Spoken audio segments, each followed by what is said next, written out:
เข้าใจว่าอ้ายมาหาครอบหาครัวหรือว่าหาลูกหาเมียเนาะโทษเด้อน้องเลยเจ้าแท้ๆโอ้ยตายแล้วถึงเสน่ห์แล้วเดี๋ยวนี้ติดเสน่ห์เลยวะอย่าให้อ้ายเด้อ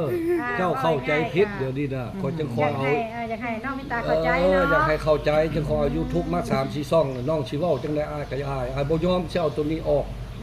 ให้เป็นความจริงว่าเฮาฮักกันแท้อยากให้ทั้งโลกรับรู้ว่าเฮาสิเอากันแท้สิเป็นผัวเป็นเมียเนาะแล้วอันเรื่องอันเขาเว้าหันยามันทิ่มไปบ่เอาบ่ต้องเก็บมาใส่ใจบ่ต้องเก็บมาใส่ใจถึงน้องสิมีสู้มีแฟนมา5คนอ้ายก็บ่เว้าก็ถือว่าโมฆะเอากันเพราะว่าอดีตก็เป็นเรื่องอดีตเนาะน้องเนาะเอาเนาะอย่าสุเครียดให้อ้ายเด้อขอโทษน้องหลายๆว่าแต่เว้าไปนี่แล้วบาดนี้ก็เป็นเรื่องไปจังซี่ก็เลยเอา YouTube นี่มาแก้โตแล้วให้น้องเข้าใจบ่แม่นว่าสิเอามาสายแล้วประนามอีกอ้ายบ่ให้เฮ็ดให้แต่คนดีๆเว้าแต่ความดีว่าง่ายๆก็แต่ละช่องนี่น่ะอยากออกมานี่คืออยากให้หลายผู้หลายคนเข้าใจสิ่งที่เฮาเฮ็ดอยู่เนาะ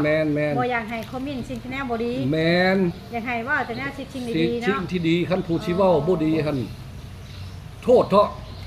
บ่อันผู้ที่ออกคอมเมนต์อันความบ่ดีบ่ฮู้จักหยังละเว้าไปหั่นมันผิดเรื่องที่ค่อยเป็นมานี่ค่อยเว้าไปความจริงหมดบ่แม่นว่าคือเจ้าเว้าหั่นว่าเท่านี้นอนน้ำคนบ่ได้เท่านี้มาเขาสิตัวเอาเงินเจ้าอันนั้นมันเรื่องหนึ่งเฮาก็สอนกันแต่ว่าคนเว้านั้นบ่อยากให้เว้าให้คนอีกต่อไปเจ้าต้องเป็นคนที่ฮู้จักแลบ่แม่นว่าจะเอาเว้าแล้วเว้าเรื่องเจ้าเว้าความบ่ดีเว้าอยู่ตลอดบ่แม่นแต่เจ้าผู้เดียวเบิดทุกคนนั่นออกโซเชียลหันเว้าให้ค่อยได้บ่ดีค่อยเป็นคนดีมาเขาบ่ได้ด่าเจ้าค่อยมาในน้ำค่อยอยากได้ลูกไม่มีเขาก็เสียเงินค่อยแล้วค่อยมาตามดวงของค่อยผู้สาวเต็มบ้านเต็มเมืองเขาก็บ่สนเขาอยากมาแนวนี้แล้วจิตใจคงก็อยากได้ผู้สาวน้อยไปหั่นล่ะเจ้าสิเว้าจังได๋ก็อยากเขาไปถามเขาก็ฮักสิเอาเบิดบ่แม่นว่าไปคุ้มเขาเขาเต็มใจเนาะพ่อเนาะเต็มใจวัดสุคนที่พ่อมานี่ถามก่อนเต็มใจคือน้องอันนี้นี่ล่ะเราก็เลยกลับมาหาเราหลังจากที่น้องสมหวังแล้วกลับมาหาน้องมิตาคือน้องมิตาเนี่ยก็ได้ถามไปแล้วว่าได้รับเรียบร้อยแล้วได้เดี๋ยวนี้ก็ร่วมกันบ่พ่อคู่มือโอ้ยแล้วมาเครียดมื้อวานนี่ไปออกเครียดอีกแล้วบ่เราเครียดว่าเคยเว้ากันแล้วลมแล้วก็สิเฮ็ดดองน้อยโดยก็สิเอาค่าสินสอดคือหมู่แล้วโดยพ่อแล้วบัดนี้หั่นบ่ให้ออก YouTube โดยน้องเพิ่นเว้าย่านเขาเว้าเพิ่นเว้าหน่อยนึงแล้วค่อยก็เข้าใจบัดนี้ค่อยมาค่อยต้องเฮ็ดเพราะว่าค่อยสิเอาเพิ่นผู้นี้ไปเทื่อนึงแล้วไปอันนั้นสิไปเฮ็ดอัน YouTube นี่แหละให้เข้าใจคนเว้าให้หลายเทื่อนี้ล่ะจังค่อยออกมาเว้าให้เบิดทุกคนนี่เข้าใจแต่ละช่องนี่เฮ็ดนี่ค่อยขอเว้าอย่าชูเว้าความบ่ดีเจ้าพบผู้ใดก็อย่าให้ถามดีๆก่อนเป็นแท้บ่แล้วจังค่อยเว้าคันเจ้าเว้าแนวนี้นี่เว้นกรรมสินำจองเจ้าระวังผู้ใดก็อย่าเว้าความบ่ดีนะอย่าได้เว้าอีกให้ผู้อื่นนับแต่นี้ปล่อยให้เศร้าซะให้เว้าแต่ความดีๆคือว่าค่อยสิเอาสาวผู้นี้ก็อย่าสิหลอกสิหลอนก็อย่าเรามักชีวิตเราเงินคำเราแล้วก็มักกันนั่นแหละสิเอากันเดี๋ยวนี้น่ะแล้วน้องเสียใจเดี๋ยวนี้ว่าคนเว้าให้แม่นตัวนี้น่ะว่าน้องเอาสมหวังนี่24ปีเป็นเขาว่าตัวแนวนี้นั้นแต่ว่าน้องสมหวังบ่ได้ตัวให้เราวันนี้มาถึงน้องผู้นี้คนอาจสิเว้าให้เราเดี๋ยวนี้ตามที่น้องคิดกันว่าเขาต้องเว้าเจ้าแห่ง18นี่แห่งสิตัวเก่งแล้วบ่อยากให้น้องเสียใจแบบนี้เขาเว้าหยังก็อย่าเฮาสิเอากันแล้วให้น้องเศร้าคิดซะจังคอยเอาซ่องนี่มา3-4ซ่องนี่คันแม่นเกิดเป็นหยังขึ้นมาอีหลีคันน้องเกิดยังสมองยังได้ก็อย่าคันว่าสิปาอย่าห่างง่ายก็ยอมสิหลีกทางไปเจ้าเป็นไปบ่ได้ดอกขอเบิ่งเจ้านี่ค่อยเจ้าทิ่มค่อยบ่ได้แล้วก็คือตอนนี้มั่นใจแล้วมั่นใจเราก็มั่นใจมันบังเอิญมาออก YouTube นี้ผิดกันเดี๋ยวนี้ขอยยังบ่ทันได้ไปหาเรา แล้ววันนี้อ้ายสิเลิกกันนี่แหละอ้ายสิไปเฮือนลาวบัด สิขอหรือสิไปสิโทรหาเพราะว่าเราเครียดอยู่ ขอโทษคนยังลาวบัด ก็ธรรมดาแล้วยอมโอ้ยน้องเอ้ย ไปง้อเอา ก็ พ่อ สงสัยอ้ายเด้สงสารเด้คนมาแต่ไกลเนาะก็สิทิ่มจ้อแม่น อ้ายเพิ่นยอมออกคลิป ยอมเบิด ออกสัมภาษณ์ ใช่เฮ็ดหยังก็เฮ็ด เนาะว่าจริงใจกับน้อง หมักแห้งเนาะพ่อเนาะ หมักแห้ง มันได้เว้ามาแล้วเด้ โดย ขอเป็นคนเท่านั้นขอคน เขาตั้งใจมากเนาะพ่อเนาะ มาพ่อเด้ ได้อันเว้าแรกก็คือสมมุติว่าอ้ายเอาไปแล้วอ้ายก็บ่ได้คิดแบบยันไปคือเก่า บ่เกี่ยวเรื่องนั้น นี่แต่ว่า เอาแต่สิเป็นไปโลดจริงใจเอานำกันคิดว่านั่นล่ะน้องสิเฮ็ดหยังใช่อ้ายก็ยอม5 ปีนับหลังมาไล่อ้ายนี่ก็ไล่โลดบ่ฮอด5ดอก3 ปีก็ไล่โลดเว้าคอยท่าอยู่เลย นี่ได้ก็ย่าเนาะไปตาม เอาชีวิตนะ ตามความจริงเนาะ เว้าความจริง ตามความ เขา จริง นั่นเนาะก็เราก็เข้าใจอยู่เพราะว่า เดี๋ยวนี้ท่านน้องนะอ้ายได้ล้มกับน้องแล้ววางแล้วนะอ้ายเสียใจหลายจนห้องให้ล่ะขอป้าเจ้าไป เราเข้าใจแล้วเรื่องนี้แต่ว่าขอเล่ามาให้คนนี่ฮู้จัก ให้ทั้งหลายๆ ให้คนหลายๆคนนี่ฮู้จักขอมักเราแท้สิเอาแล้วขอละเมื่อขอกลับลงมาว่าสิมาแต่งเลยเว้ากันน้อยเดียวบ่เข้าใจคนแล้วเจิดไปทางอื่นมาเอาผู้อื่นแล้วบังเอิญมีผีมีสางกันละพาขอยมาพ่อเราได้ก็เดี๋ยวนี้ก็เลยร่วมกันฮักแท้ๆน้องก็ฮักอ้ายก็ฮักน้องไผเว้าหยังก็ยาก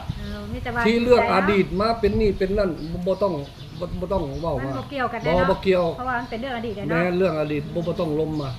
คันสิเว้าแล้วค่อยก็มีเมียมาอยู่อเมริกานี่เมียก็เครียดให้อยู่นี่เราเฮ็ดอันนั้นใส่อยู่ขอโทษเราขอโทษเจ้าอย่าให้คอย เคยว่าด้วยความจริงใจว่าอย่าให้ เอาคอยเว้ากับเมียผู้นี้นะมันปากันแล้ว เมียผู้เก่า เมียผู้เก่า แจ้งว่าอย่าให้แล้ว คอยรับเลี้ยงเราตลอดไปไสไปตลาดไปนี่ก็ไป แต่ว่าเขาบ่จับมือขอยบ่นอน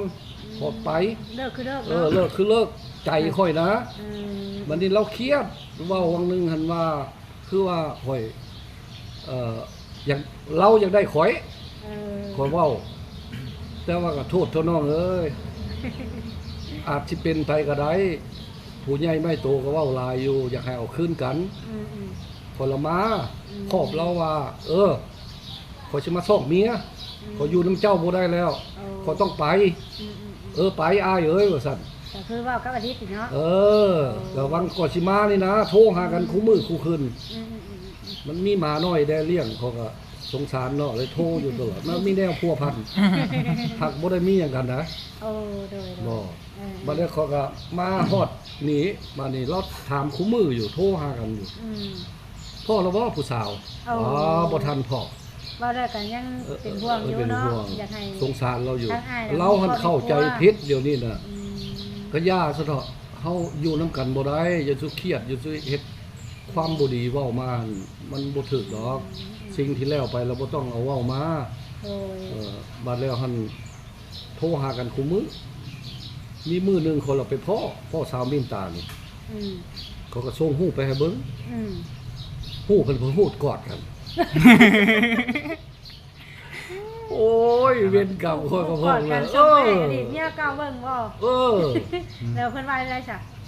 โอ้ก็อยากให้แล้วดอกคือเอาน้อยบ่ค่อยแทบบ่ได้ติเราก็ว่าเป็นภาษาเล่าแล้วเนาะขอโทษเด้อขอให้เจ้าเบิ่งนี่ละเด้ขอสิเอาผู้นี้ขอสั่งเจ้าละเด้มาน่ะอย่าเครียดอย่าขมกันจังซั่นแล้วก็คู่มือนี่แล้วยังเฮ็ดอยู่หั่นเฮ็ดใส่ข่อยเว้าแบบว่าข่อยมักเล็กน้อยเนี่ยนี่นั่นบ่มักใช่มั้ยแต่ว่าเราเป็นคนแนวนั้นเราบ่เว้าให้เราหลายดอกสงสารเราก็ยากเราเป็นก็ยากแต่ว่าเรื่องนี้นี่ตัวนี้นี่เว้าบ่เกี่ยวละเรื่องนั้นเกี่ยวแต่เรื่องน้องมินตานี่ขอให้ทุกคนเข้าใจว่าเฮามักผู้นี้เนาะมักผู้นี้สิเอาบ่ให้เว้าเรื่องโลๆเล่ๆไปบ่ว่าน้อง14สิตัวบ่ว่าน้อง15สิตัวบ่ต้องเว้ามาอยู่กับใจข่อยมักชีวิตของข่อยมักนั้นข่อยต้องเฮ็ดถึงสิเป็นหยังก็อย่าตายมื้ออื่นนี่ข่อยก็สู้ไปมักเนาะพ่อเนาะมันมักไว้นี่เนาะมีไผฆ่าตายก็ยอมอยู่เมืองอเมริกาคนดีๆนะมีกินมีอยู่ยังสิมาตายอยู่ดิเดี๋ยวนี้สิมาปักชีวิตกับน้อง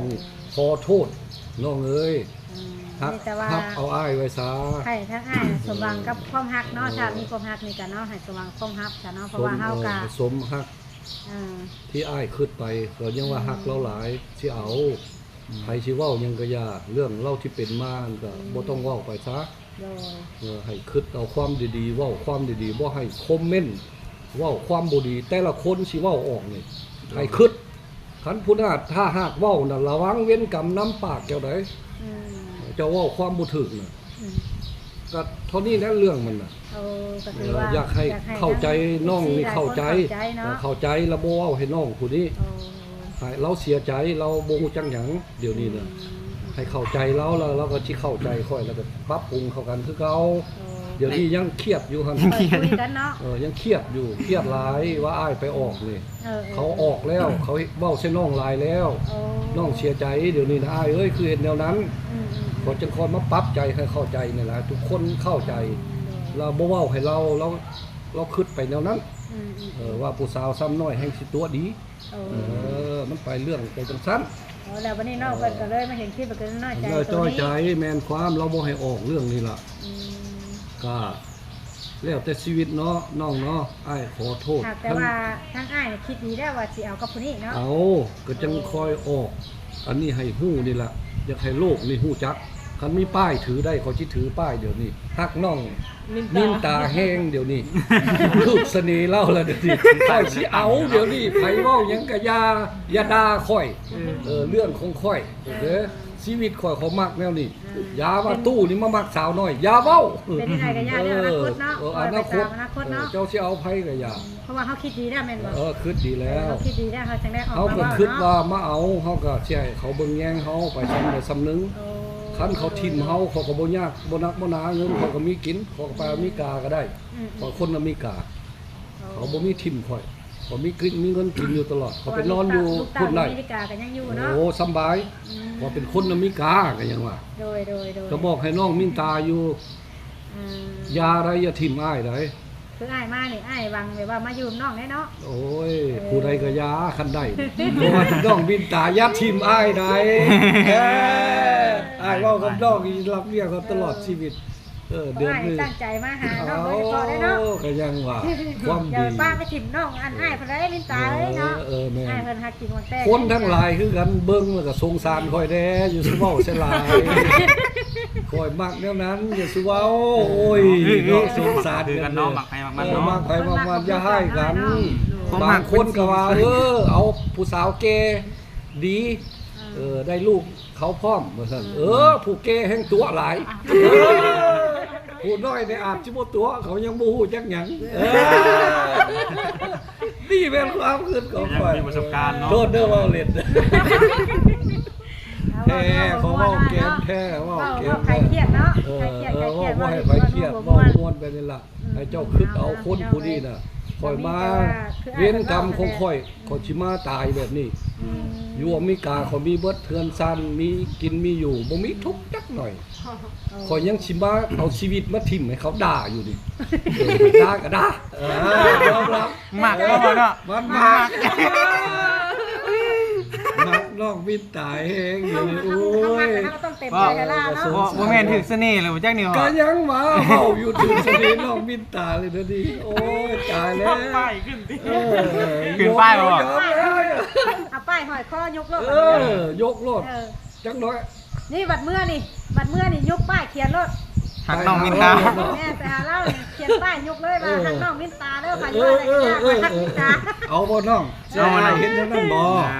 อาสิเอายกป้ายเมื่อรถหาน้องจังหน่อยนี่ให้เพิ่นออก เมื่อยกป้ายมา ให้ เลย เพิ่นออกคลิปไปเรื่องแล้วให้น้องเบิ่ง